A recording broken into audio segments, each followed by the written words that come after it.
có con rể của mình lại đi với người khác thế này chứ ông cũng chẳng hiểu được. Con rể làm như thế cũng như là ông cũng như con cái như vậy thôi. Ông chị của mình là anh bảo ở với chị kia mấy năm này có con được đâu. Bây giờ cháu năm mang thai con mà anh bảo không nói gì nữa. Cái mồm của cháu á, nếu con gái của bác thì bác vả cho lâu rồi. Mai là ông xuống xong là bảo con gái của ông là cũng đi theo về đó. Không được đâu ông ạ. Tôi thấy bảo ông lên với con lên với ông mà. Ừ. Thì cái này ông không nhất trí đâu, đã làm như thế.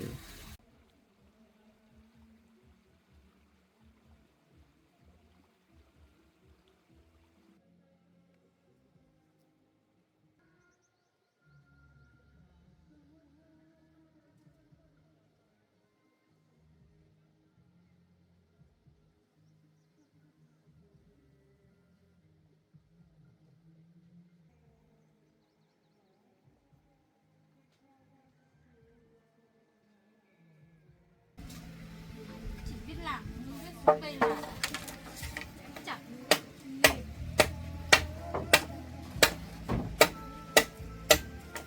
Làm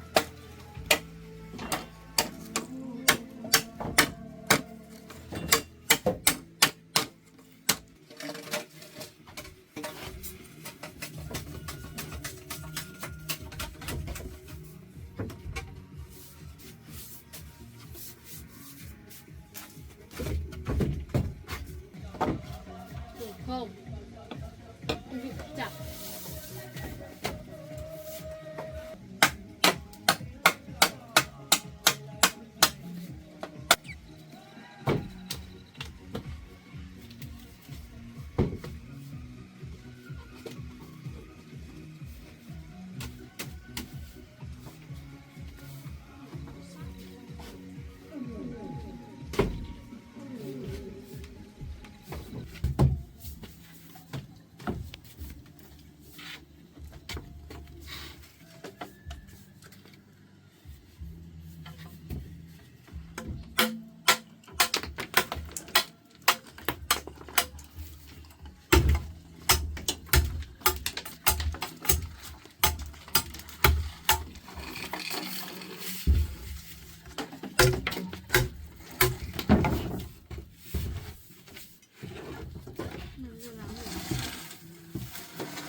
Làm thì làm cho nó đẹp rồi nhá.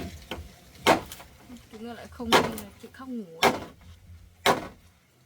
Em nhìn thấy cái sàn là em không thích.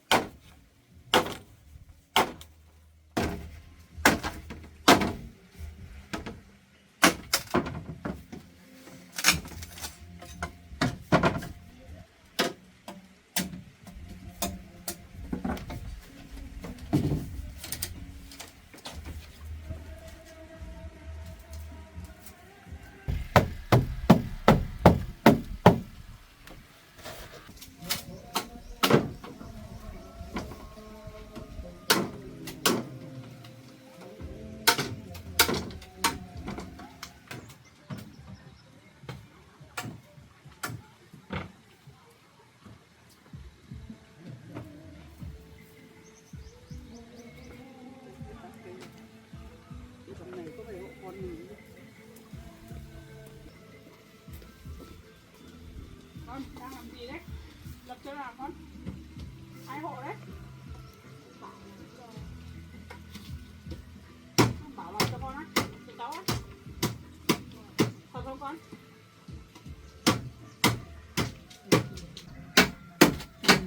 Con trai của mẹ cũng giỏi phết. Lập được cái máy thế này đẹp rồi đấy. Rồi bác biết làm bác lấy hộ thế là Vừa mình đến đã đúng rồi, đã bảo bác rồi. Cái cháu đứng đây làm gì, lên hộ nó đi. không biết làm đâu. Chỗ ngủ của cháu lên làm chứ. Làm thích ngủ làm kiểu thế nào thì mình tự mà làm chứ. Cho nó đẹp chứ. Không biết làm. Sao con dâu của bác lại biết làm? Bác bực lên bác bảo nó cho cháu khó làm luôn đấy. Cháu không làm nữa, cháu ở giường anh Bảo. Đây, Bảo về nhà với bố ở mà không ở. Nhà cao cửa rộng thì không ở. Ở đây cứ làm khổ cả gia đình bác. Cháu không thích ở đây ấy. Ngày đi chém cây có hộ được cây nào đâu.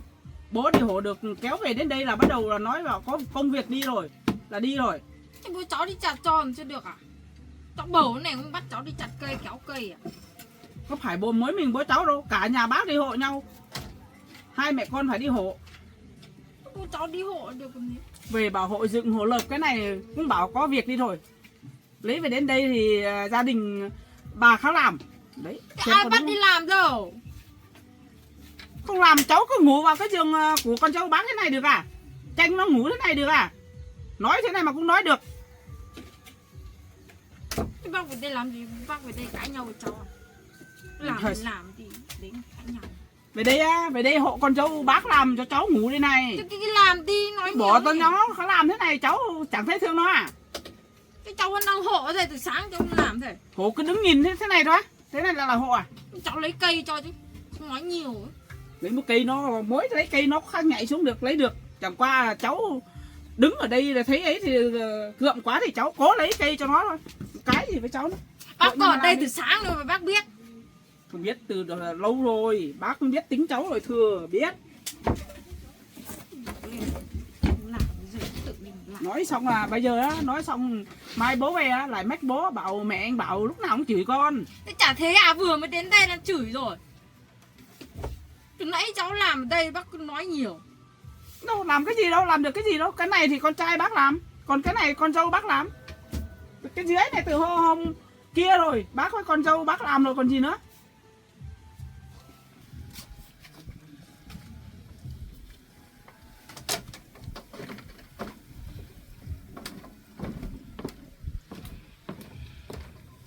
Bây giờ con làm xiên qua đấy về đấy gì?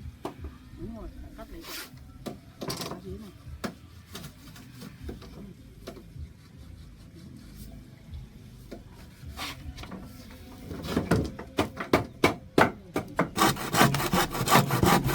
Mình đi xem cái cấu cái cây nào là đứng luôn nào, lấy về đây cho bác.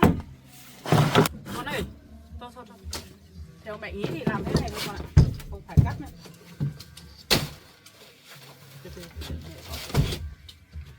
Đấy. Đi lấy đinh về mình đóng vào thế này thôi con ạ. Đây, cái này thì qua bên ngoài này nó bằng cái này luôn rồi, đóng vào bên này. Xong là mình biết đan nó nhanh nhất con ạ, không phải đâu. Làm cái này chậm lắm, bây giờ mình đi sắm cây trước ạ nhé. Đi xuống dưới đây.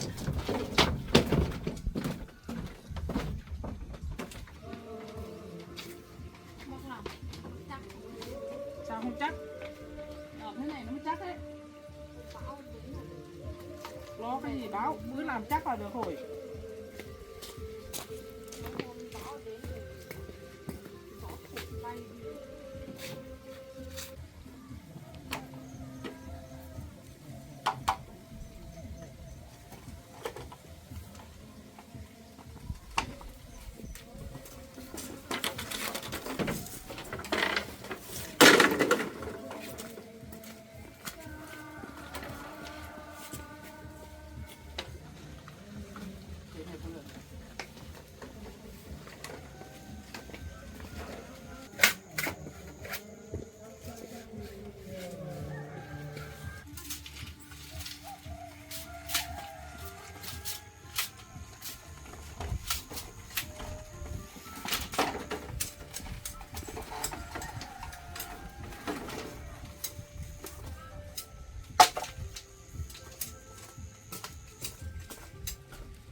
Cháu còn đứng đấy ôm cột làm gì? Ra đây hộ bác làm đi. Biết làm gì được. Muốn xong nhanh được chỗ ngủ thì hộ bác làm đi. Lấy dao về vót vót như bác này. Ở đây. Cháu chặt được cây ở đây thôi. Làm cái này có gì khó không? Tập làm mới biết chứ. Cái này cũng làm hết. Làm gì? Đấy, cái lúc nãy cháu lau chưa? Bổ đấy. Xong rồi. Còn lấy nữa chưa đủ đâu.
cay đấy.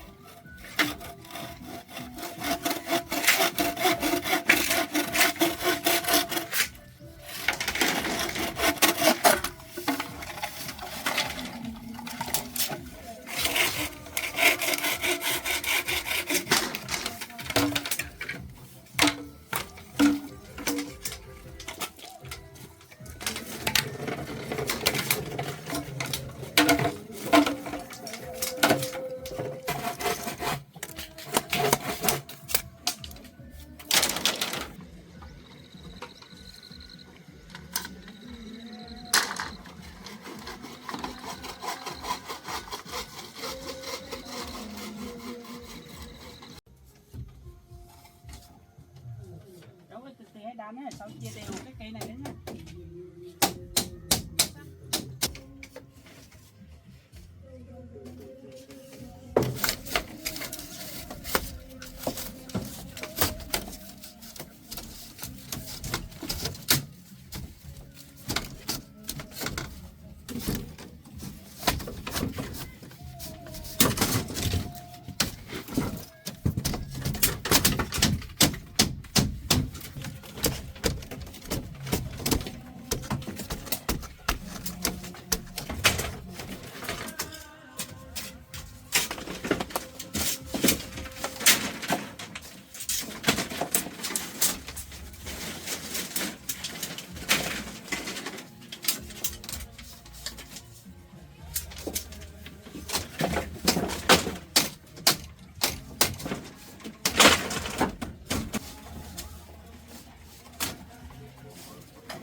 Mày xỏ cái này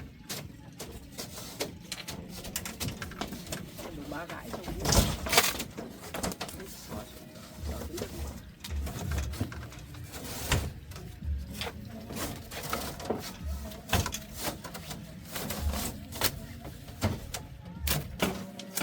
xin đánh nhé về đan cái chỗ khó này, cái chỗ kia để bác đan.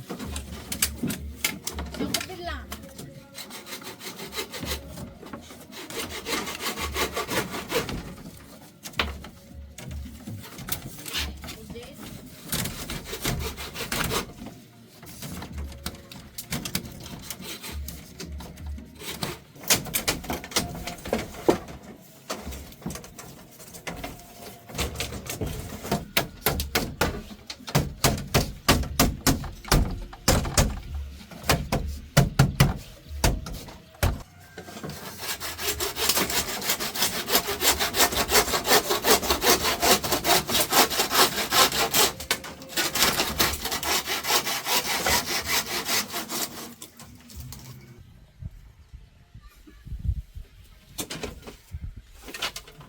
Cháu Sinh ơi, bây giờ nhà bác làm cái phòng cho xong rồi, mai cháu bảo bố cháu ơi mua chắn màn cho nhé. Cái này anh bảo mua cho chứ. Bố cháu ở xa này xong mà mang tận nhà cho lên.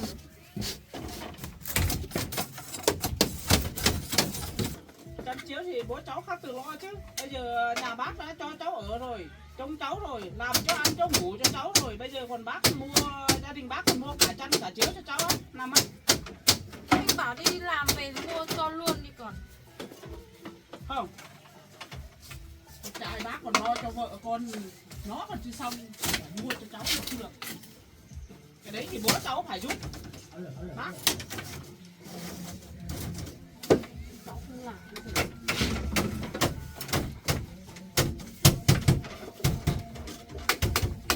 Đấy, làm cho con quá đẹp, quá tốt rồi đấy. Thắc mắc cái gì? Mua mỗi cái chăn cái chiếu cho con thôi, còn thắc mắc cái gì? Nhìn thế này cho ai ở? Cháu ở còn gì nữa?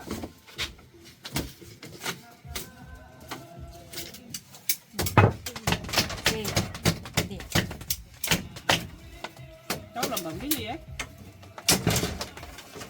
Cháu nói cái này có thấy đẹp thế nào đâu mà. muốn đẹp thì đi về nhà với bố mà ở. Ông Ở thích nhà- đấy. Ở nhà bác thì thế thôi. Không thích đừng có mà chê. Làm đi. Chê làm gì? Làm cho thế nào ở thế đấy. Chê cái gì cả.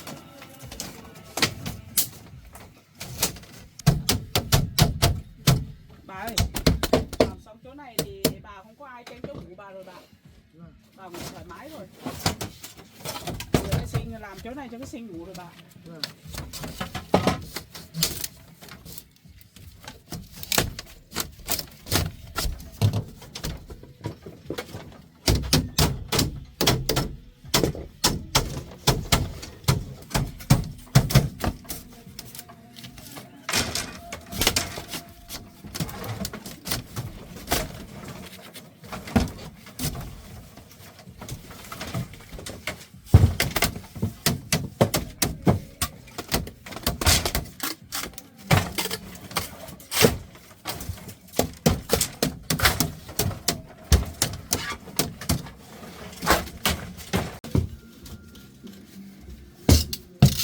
Đấy làm như lúc nãy bác với cháu làm đây. Thế là mà làm đi. Bên này bây giờ cũng làm được sửa. Làm như bên này đấy. Đặt về cái đó đi, đó xong là làm như lúc nãy hai bác cháu làm đấy.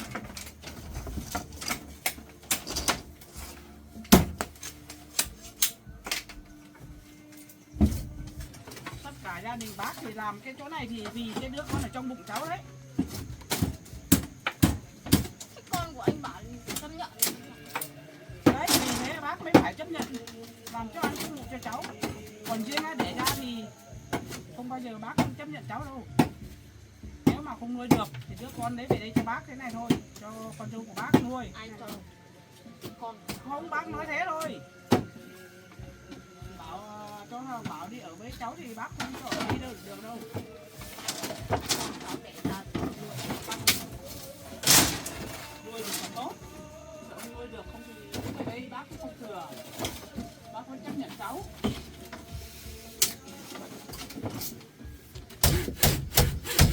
Ở đây một thời gian nữa là nếu cháu thấy khó chịu thì cháu về nhà mà ở nhá. Nếu mà không về nhà thì bảo con trai bác đi tìm chỗ trọ cho cháu ở. Được không? biết rồi.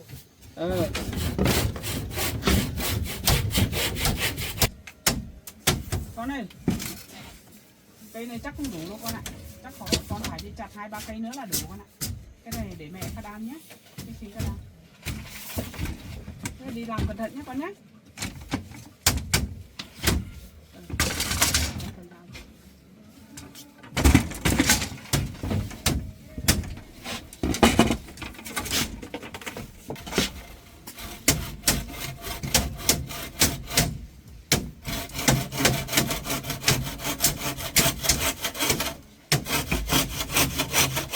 Mình làm được không đấy?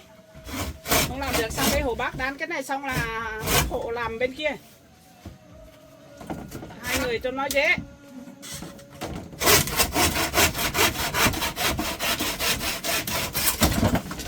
Là hộ đan bên này đi xong hãy làm bên kia để bác hộ. Biết khi nào xong. Bác nấu hết cả bụng. Bây giờ còn mỗi cái phen kia với phen này nữa là xong rồi. Ở đây về đây hộ bác đan bên này đó, bên kia tí bác hộ. Này thấp đấy cũng nấu hết cả lưng. Cái gì ngồi đan chứ ở bên này thấp thôi.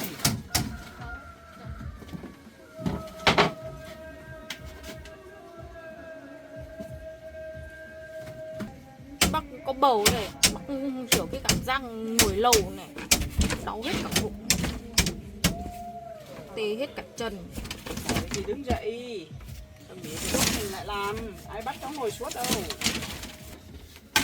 Dậy cái gì dậy đâm đầu lên trên kìa. Thấp. Đấy, sao không về nhà mà ở?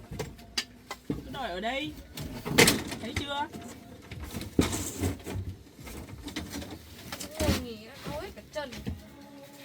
Nghỉ thì nghỉ thôi, cháu cứ nghỉ đi, bác làm mà kệ bác.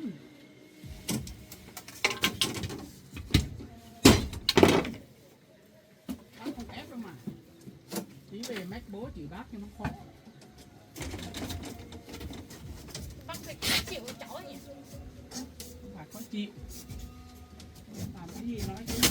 đúng. câu câu Đấy, xong là tí bố là mai bố về lại bảo bác chỉ cháu cái này cái nọ, bác cũng thấy con chịu nữa chứ. Tôi nói là con trai bác không cho ăn này, nhưng nọ đưa cháu về nhà ấy, cháu nói thế này có đúng không? Xem cháu nói đúng không? ôi hôm đấy mà bác nhớ dài thế. Sao không nhớ dai? Ai mà quên được?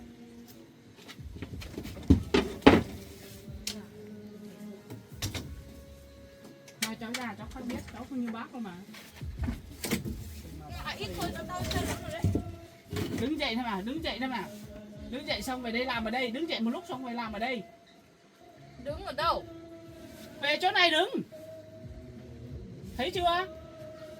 Nhà rộng rãi không ở, cứ đòi về ở đây. Đưa về rồi còn hai mẹ con về rồi về sau còn hai bố con nói nhau thế nào lại đưa nhau theo sau về đây ở. Không cho ở là không được. Cho ở còn thắc mắc cái gì?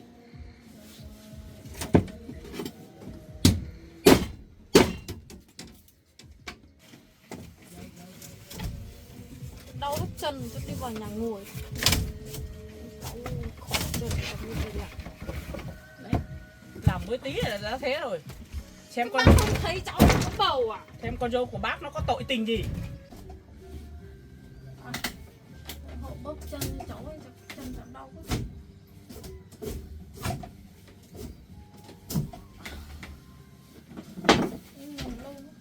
Bà ơi, bà đừng làm, nói giả vờ đấy bà già rồi, đừng bóp chân cho trẻ con. Kệ nó. Cháu đau chân, cháu nhờ bà bóp chân hộ cháu một tí. Nhờ bà mà người già thế này cháu dám bảo bóp chân cho cháu à? Cháu nghĩ thế nào chứ? Có cùng tuổi con đâu hay bà có phải trẻ con đâu mà bóp chân cho cháu. Bác đi làm cái này đi. Bà đừng làm nhé bà nhé. Già rồi, bóp chân cho trẻ con.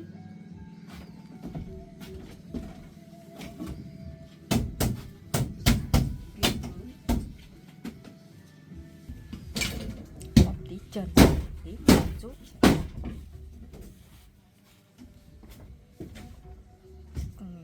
Thấy ghét này. Chắc chân cháu ngồi lâu đến bị thế thôi, cháu ngồi nghỉ một tí thì nó không bị đau nữa rồi, nhiều người bật cái chân nữa đấy. Ngồi một tí đau hết cả bụng. Cháu mệt thì cháu nghỉ, có ai bắt cháu làm đâu, làm để ảnh hưởng đứa con trong bụng đấy, cháu nằm nghỉ đi.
Tìm cái gì ăn.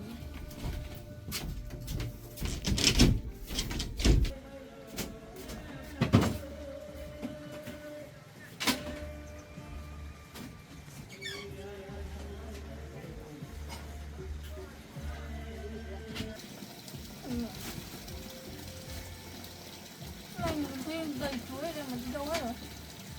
Bà ơi! Bà ăn hết chuối của cháu rồi à? Thấy đầy ở đây ai ăn hết rồi.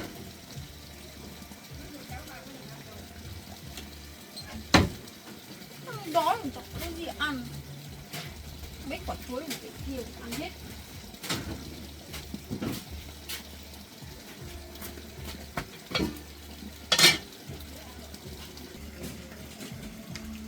Mấy quả chuối để cứ chắc cầm ăn hết.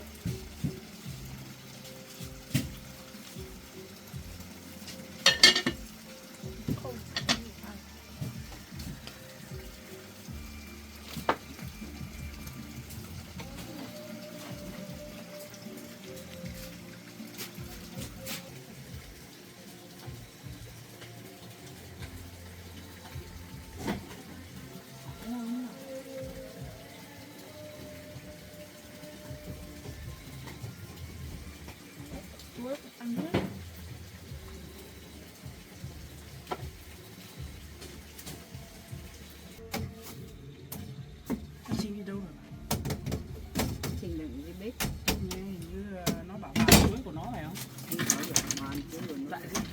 tìm ăn này.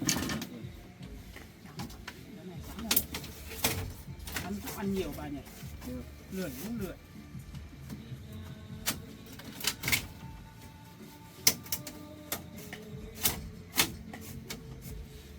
Cháu chắc đi làm, cháu về nhỉ? Có về.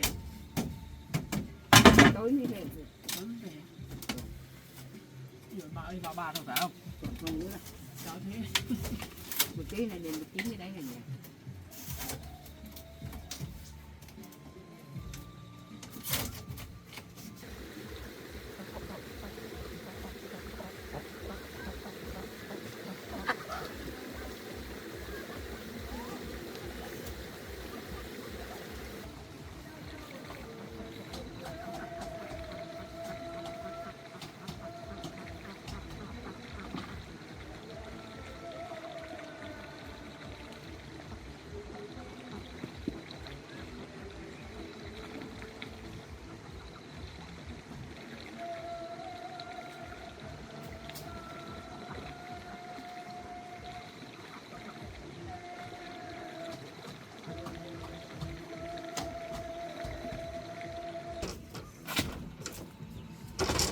Đang làm gì đấy bà? Ông chào ông nhá. Tôi đang làm cái chỗ ngủ này cho cháu sinh. Thế cháu sinh nào bà? Cái cháu có thai, bảo có thai với con trai của tôi đấy ông. Bà, thế con gái của ông đâu rồi? Con gái của ông còn thiếu ít nữa, đi chặt ít cây rồi ông ạ. Vâng, để đám phên này đấy. Thế ông vào nhà đi ông. Vâng.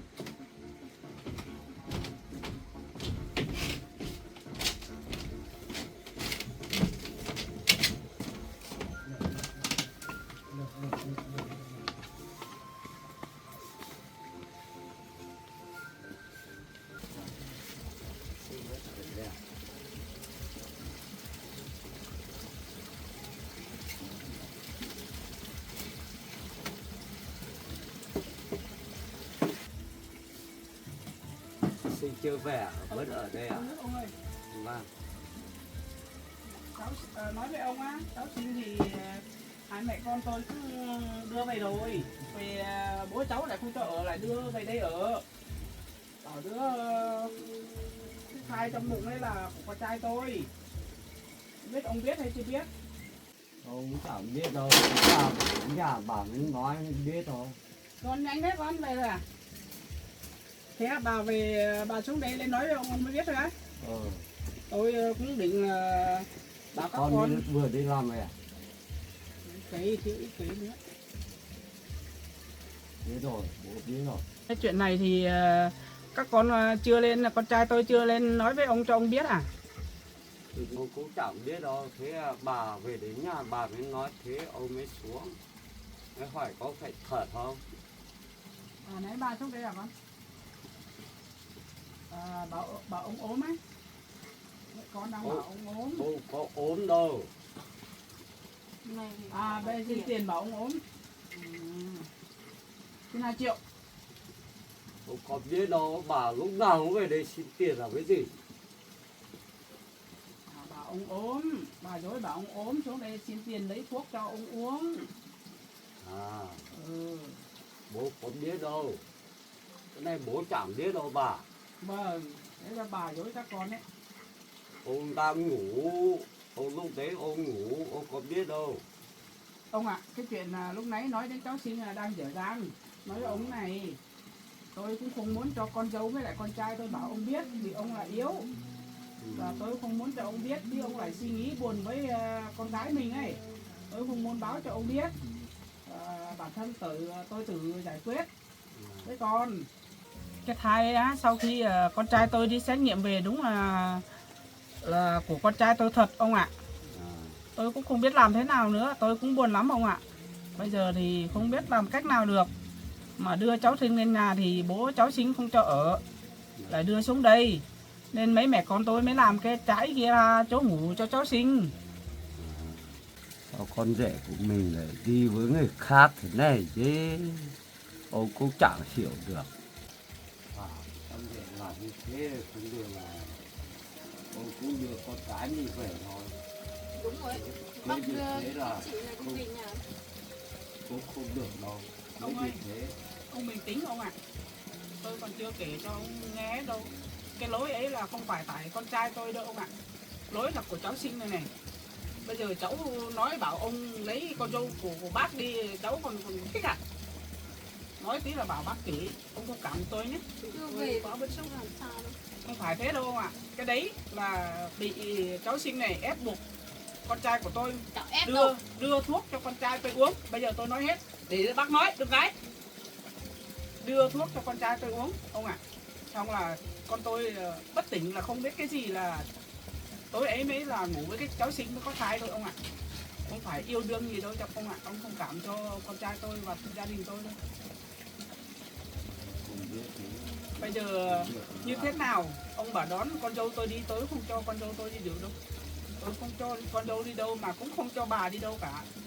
Bây giờ ông bảo đón về là không đón được đâu. Vì con gái của ông với lại con trai tôi là có yêu đương nhau đàng hoàng. Mà hai bên gia đình mình tổ chức đám cưới xin đàng hoàng ông ạ. Bây giờ cái gì thì cái, ông cứ từ từ là chờ con trai tôi về đã. Ông hãy hỏi xem như thế nào nhé ông nhé. Bây giờ ông cứ bình tĩnh lại. Đừng có mà nghe cháu sinh. Cháu sinh là ngây ngang lắm. Tôi còn đuổi từng giây từng phút đi đấy. Nhưng mà cháu không chịu về ông ạ. Thông cảm cho gia đình tôi thôi.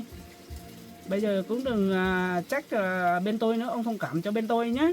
Và con tôi. Cái này ngoài ý muốn thôi ông ạ. Không phải là chúng nó yêu đương gì với nhau đâu. Ông cũng chẳng ông muốn như thế đâu. Nhưng mà đã như thế là ông cũng không ý muốn như thế ông không chịu được. Ông nghĩ vất vả lắm. Không phải người như thế đâu bà. Vâng. Nhưng mà con gái của ông cũng từ bé nó cũng vất vả rồi. Bây giờ ông cũng chẳng biết làm như thế nào. Vâng. Ông cũng thua cái bài này đó. Thua cái gì? Anh bảo lấy cháu thì bác đón con gái của bác đi về đi còn gì nữa. Ông, bác có biết cái gì đâu. Cháu im đi. Bác với ông thông gia đang nói chuyện, cháu phà chen vào làm gì? Đấy, cháu thấy chưa? Tất cả là tại cháu đấy. Làm cho gia đình con trai bác như thế này đấy. Thích chưa? Cháu có làm gì đâu. Nhiều người cháu lại Không làm gì mà thích, làm có thai à? lại vào đây theo con rẻ của bác làm gì. Thì cháu thấy anh bảo thì cháu làm thế này. Đấy, ông nói đúng đấy. Thiếu gì đàn ông. Con trai trong trắng mà mình phải đi với người có vợ, có con, hai gia đình họ à? Chứ dù sao thì anh bảo với chị kia có con rồi. Sao không có? Chẳng họ chưa muốn lấy rồi chứ. 2-3 năm chỉ có đứa con. Cháu được cái đà đấy là cháu đi với con trai của bác à? Cháu có thai à? Nói ra cũng thấy buồn cười. Cười gì? Không nói lại không được, nói ra lại thành lỗi. Bác biết hết. Bây giờ ông xuống đây làm gì? Ông xuống không biết ông mới xuống đây. Xuống đây thì để hỏi mấy cái này thì xuống làm gì? Ta thế này là các bác không xuống à? Đấy, cháu sinh ấy. Riêng là con gái của bác ấy, nó vừa cháu bảo đấy nó cưới xin đàng hoàng. Không có cái gì việc. Lúc đấy thấy mẹ xuống đây nó mới biết. Mới xuống hỏi có phải thật hay là không thật. Cháu, bây giờ cháu về phá gia đình của con rể của bác làm gì? Nó Phá cái đã như thế rồi. Cháu có phá đâu. Không phá cháu còn ở đây làm gì? Bây giờ cháu có con của anh bảo thì cháu ở đây thôi. Thế đi về đi. Người đi về mới là con gái của bác. Đấy, ngang thế này đấy ông ạ. Tôi chưa thấy cái đứa con gái nào mà như cháu sinh nữa. Vừa bướng lại vừa ác, vừa xấu tính nữa. Ông ạ. Bác không ác à? Cháu nói một câu bác chỉ cháu mấy câu. Tại cháu đấy, ngang với bác mới ác thế đấy. Còn ngoài đời ra bác không ác thế này đâu. Sao không ác? Rõ ràng là như thế thì ngoài đời. nói một câu cái được mấy câu. Con gái gì mà thế này. Đời à? Thế bác đang ở trên trời trên mây. Đấy. Cái giỏi lắm. Cái người già ngang lắm ông ạ. Không phải vừa đâu, cái đứa này đấy. Thua rồi. Bác cũng thua, toàn đi phá gia đình người khác như thế là bác thua rồi. Bác ăn nói cẩn thận vào nhá. Phá cái gì? Cũng là do anh Bảo một phần. Tại cháu hết à? Anh Bảo ở với chị kia mấy năm này có con được đâu. Thua rồi. Bây giờ cháu đang mang thai con của anh Bảo. Bác nói gì nhiều. Cháu im cái mồm đi, vừa phải thôi. Tại bác cứ nói làm gì? Ông Nói đến cháu làm gì? ông nói thì đúng còn gì nữa. Thăm Lo con gái thì thăm. lo cho gia đình con gái của ông lo thì nói thì đúng còn gì nữa. Cháu mà nói thế này mà đúng à? Chứ ở bình thường không được à? Cháu có học cơ mà, cháu đối xử với người già thế à? Nói thế à? Tôi rất lo cái này. Đừng có mà phá như thế. Có phá cái gì? Cháu vẫn ở bình thường này. Cái mồm cháu nếu con gái của Họ bác vẫn, vả cho rồi đấy. vẫn cứ ở với nhau bình thường này. Cho nên là bác không biết. Mẹ lúc đấy xuống Biết mới thì đi về đi, đây nói nhiều đấy. Cứ nói nhiều vào.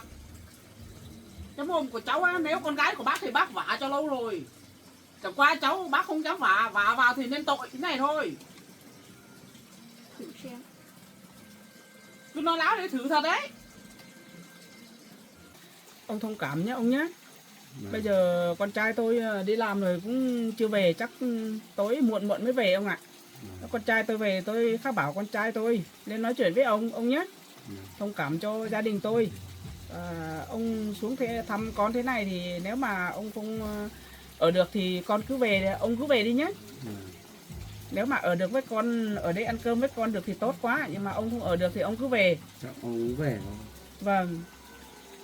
Và bây giờ ông cũng nói phải bảo con rể của ông ấy là không được là không bảo là sang mai là ông xuống xong là bảo con gái của ông là cũng đi theo về thôi. Không được đâu ông ạ. Cái này cái gì cái ông mình tính. Tôi khá bảo con trai của tôi lên với ông gặp ông nhé ông nhé. Được là ông cũng phải đưa về. Sao con? Bà không cho ăn à? Sợ đâu con. Tôi không cho về đâu ông ạ. Con cháu tôi cũng nghe tôi mà không cho về đâu. Con cũng đòi về nhưng mà tôi không cho về đâu. Vâng. Nhưng là ông cũng như thế, ông cũng bảo để con gái của ông là ở góc. Vâng, ông lo khổ thì đúng rồi ông ạ. Nhưng mà không lo đâu. Sợ nó khổ thì đưa nó đi về.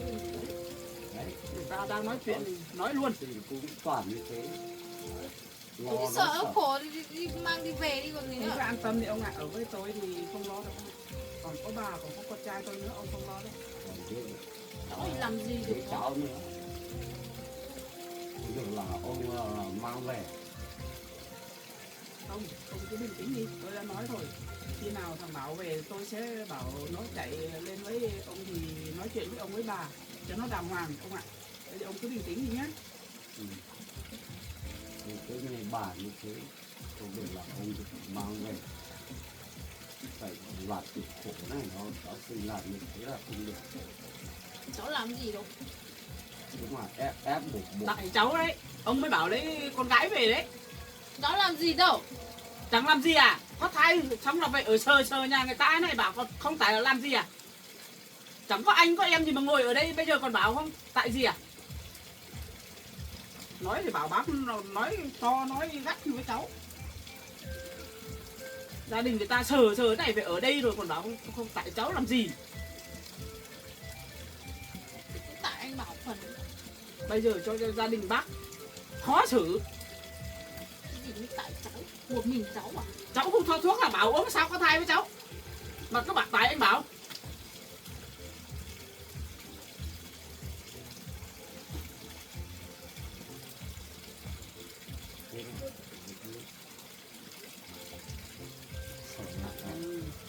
Con bảo ông về nhà uống thuốc vào. Uống thuốc. Đấy, ông có tiền thì bảo con phát đưa cho ông. Bố vẫn có tiền nhưng mà lúc nào bố cũng có tiền bố mới bảo các con nhá. bố với con tiền. Không có tiền thì ông cứ bảo các con nhá ông nhá. Vâng. Này là ông biết rồi. Không có các con không có nhiều mà vẫn có tiền cho ông để ông mua thuốc ông ạ. Ông vẫn có. Ông bố gầy vào rồi con ạ, ông gầy rồi, gầy nhiều. Ông bảo con bảo ông cố ăn cơm vào. Biết rồi. Con ốm yếu. Đấy, gầy nhiều nhỉ con nhỉ. Ông chuyến này về với con thì mẹ gặp phải thấy gầy nhiều đấy con ạ. Thế thì về ông uống thuốc vào nhé con, ông nhé. Thế là con cũng nói với ông. Ông đi hút thuốc sau ông cũng về thôi. Vâng, thế ông cứ về nhá ông nhé. Vâng. Ông đi lấy ông đi về thuộc của. Hút thuốc sau bố cũng về thôi. Tối sắp tối rồi con. Vâng. Bố cũng ăn cơm nữa, chắc bố về thôi. Bố về còn hút thuốc nữa. Vâng. Con cứ đi làm nhiều đi. Làm một tí đó cũng tối rồi. Con cứ đi làm đi. Thế con cứ đi làm cứ đi để mẹ ngồi đây nói chuyện với ông rồi.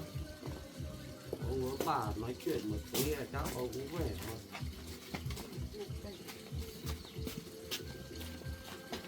Cái người này đó ông ạ. Giờ tôi cũng thấy khó chịu lắm rồi, không biết làm thế nào được. Bố nó xuống nói cũng khó nghe lắm ông ạ. Ép gia đình tôi không nên cái gì nữa. Tôi buồn lắm. Bây giờ ấy, đau cả đầu với trẻ con rồi. Ông cũng thích con cái của ông với cái đứa cháu kia, cháu xinh kia. Con rể của ông về, ông cũng nói như thế. Vâng. Nhất khoan như thế, không cho nó ở như thế đâu. Vâng. Ông cũng chẳng thích như thế đâu. Tôi cũng thế mà ông. Tôi cũng thích cho cháu sinh ở đây nhưng mà không được ông ạ. Cứ làm đủ mà cách rồi đưa cả hai mẹ con tôi đưa cháu sinh về nhà rồi bố nó không cho ở. Thì thôi, tôi cũng nghĩ thấy thương cháu sinh là bụng mang dạ chữa nữa thì tôi cũng bảo con trai tôi thì thôi tạm cho nó ở đây. Khi nào nó đẻ ra thì mình tính sau. Tôi bảo thế. Gặp con rể của ông nói chuyện với ông thật đấy. Ông không thích như thế đâu. Vâng, tôi thấy bảo ông lên với con lên với ông mà. Ông cái này ông không nhất trí đâu, đã làm như thế. Làm thế này ai cũng thế thôi ông ạ, không ai nhất trí đâu. Chẳng qua thì bây giờ thế này thì tôi cũng hết đường nói rồi. Ông cũng phải thông cảm cho hai mẹ con tôi thôi. Bà, thế là con rể của ông về là bảo con rể cảm ông một tí. Vâng. Nhá bà nhá, chắc ông cũng về thôi. Vâng. Nhá bà nhá. Thế ông ở lại đây đã ông? Và chắc ông không ở nữa. Vâng. Nhá về nhá bà nhá. Vâng, thế ông về nhé. Vâng. Chắc ông về nhá, bố về nhá. Sắp tối rồi, sắp mưa to rồi, bố về nhá con nhá. Có cái gì bảo bố nhá. Ông về nhá ông nhé. Nhá, về nhá bà nhá. Vâng. Ông Phong Thảo về nhá. Vâng.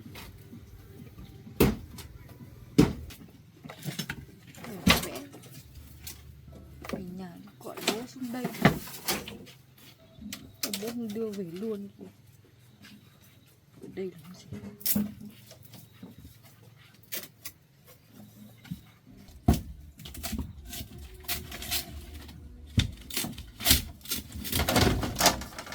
Con ơi, con làm đi nhá, để mẹ đi đun nước nhá. Đấy, cứ làm như mẹ đàn ấy, con cứ làm như thế. Sắp tối rồi, đón em bé. Tí con trai mẹ về, con trai mẹ sắp qua đón em bé nhé con nhé. Mẹ đi đun nước á, để tí em bé về mới được tắm rửa con ạ.